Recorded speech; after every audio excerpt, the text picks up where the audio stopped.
Hello, welcome to my third devlog. Today, I, who have absolutely no knowledge related to map design, will try to talk about what kind of map I made.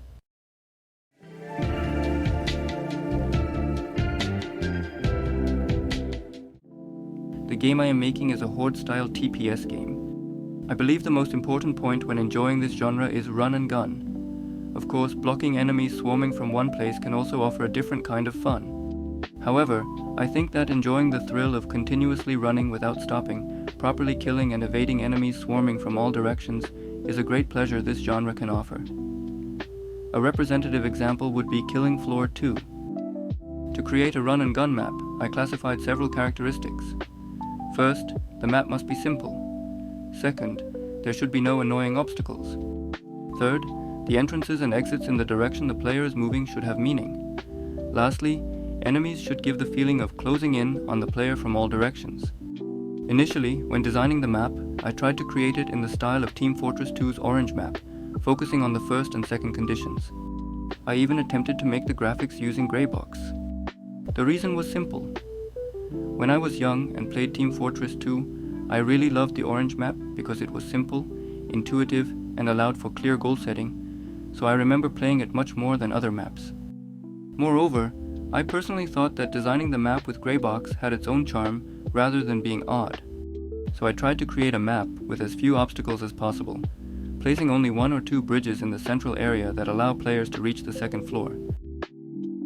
However, a big problem arose. The enemies in my game are designed so that more than 100 can appear on the screen at once. I thought that having at least 100 would feel like a massive number of AI when players encountered them directly. But when I summoned 100 AI in the prototype map, they didn't look like many at all. In fact, they seemed too few. To resolve this issue, we looked into how other games provided their gameplay experiences.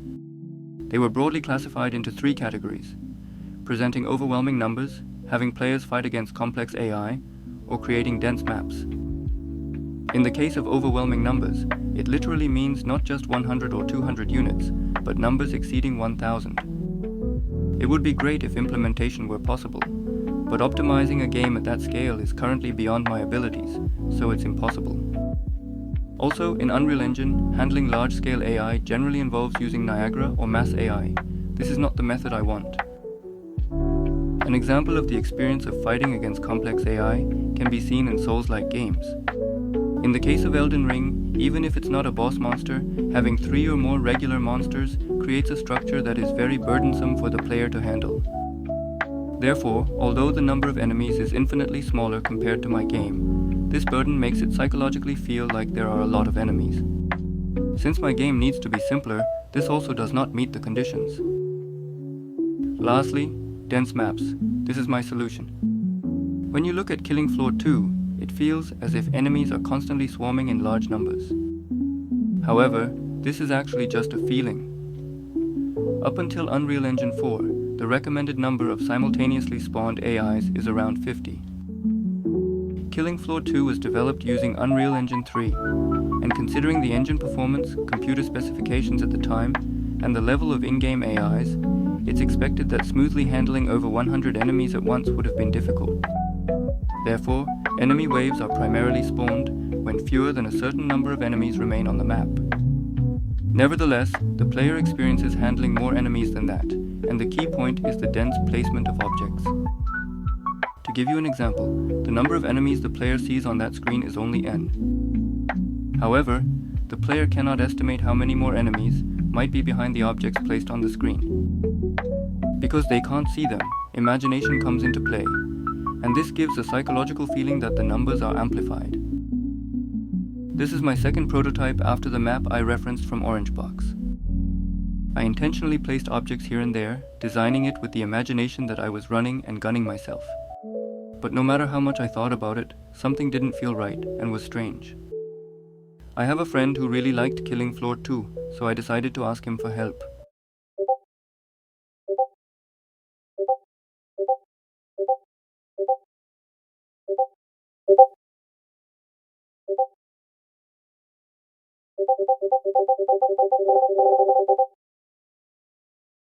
To summarize, it is as follows. Among the maps suggested by Mr. Lee, there are Farmhouse, Nuked, and Containment Station.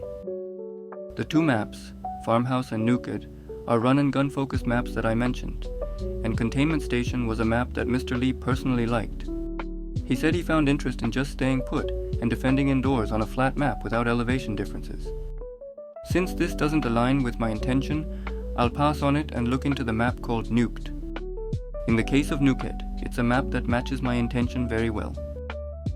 There is an outdoor path, and unless it's a special case, you just need to keep circling around this path.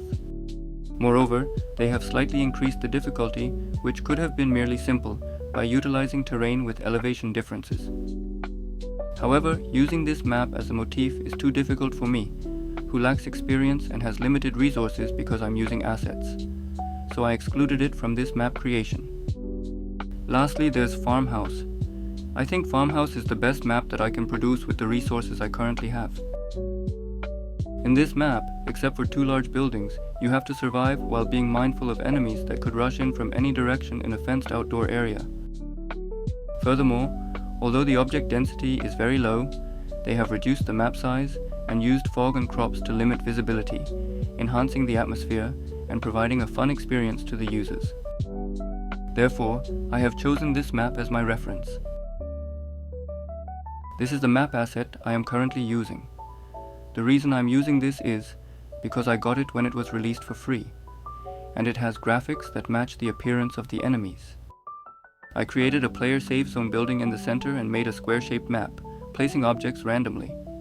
The placement criterion was mainly to prevent players from discovering and shooting enemies from a distance.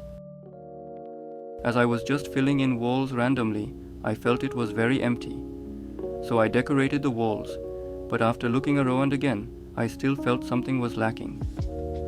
Since I wasn't able to grasp it well enough to organize and express it in words, I proceeded to the lighting work afterwards.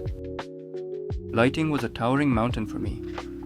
Placing objects on the map, even if done clumsily, was visible to my eyes.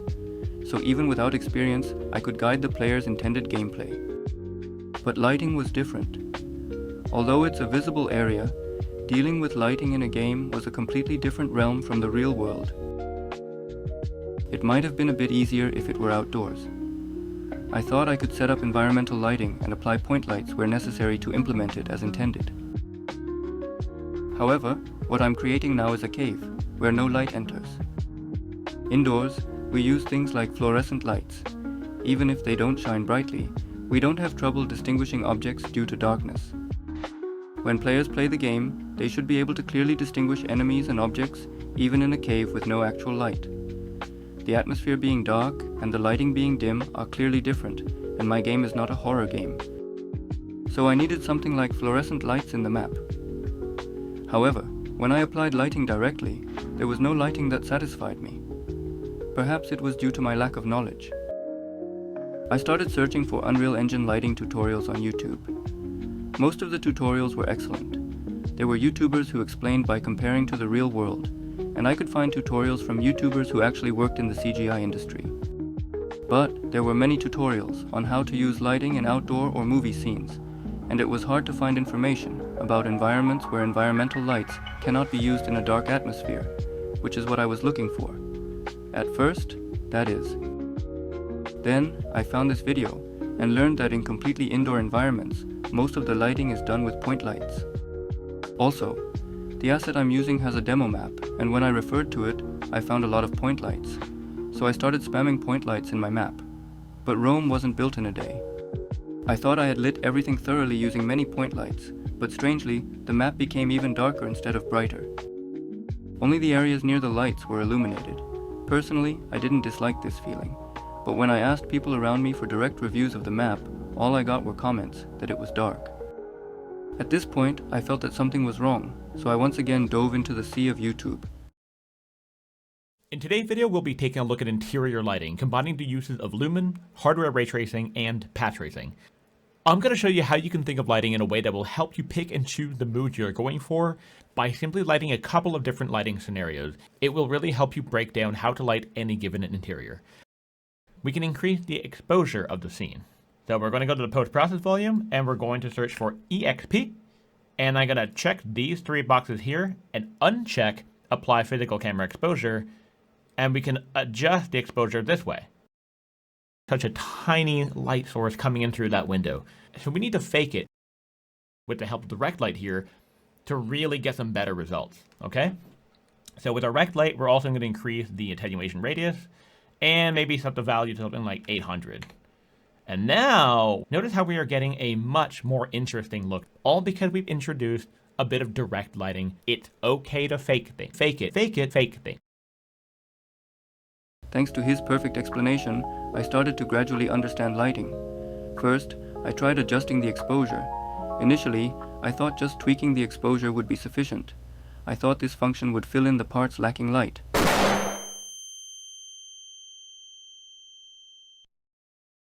I concluded that not touching this function would better match the development intent and enhance the atmosphere.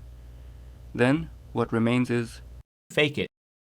I can intentionally create areas where light comes in, and I can place lights in desired areas without objects that act as fluorescent lights to illuminate them. According to the initial map design, it would be right to exclude the former and only do the latter, but due to issues that will be discussed later, I adopted both methods. Although I had filled in some knowledge in the lighting part, there was still a big problem remaining. The map itself was not very good. Mr. Lee pointed this out significantly. Of course, I was aware of it myself.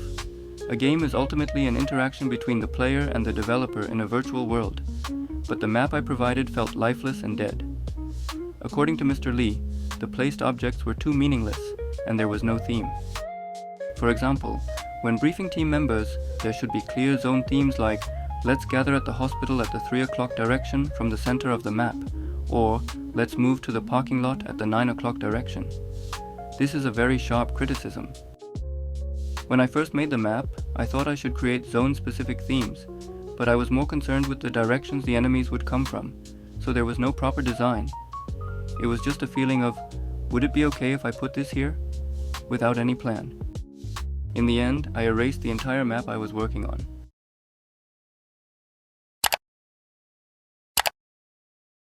I started to think about how to implement themes for each section. Fortunately, this didn't take long. I was using assets I got from the marketplace, and there happened to be a demo map containing the intentions of the asset creator. A demo map is, after all, a work where the creator has perfectly implemented everything, from the atmosphere to object placement to sell the assets to others. I started analyzing this, and after finishing the analysis, I immediately began design. And this is the result.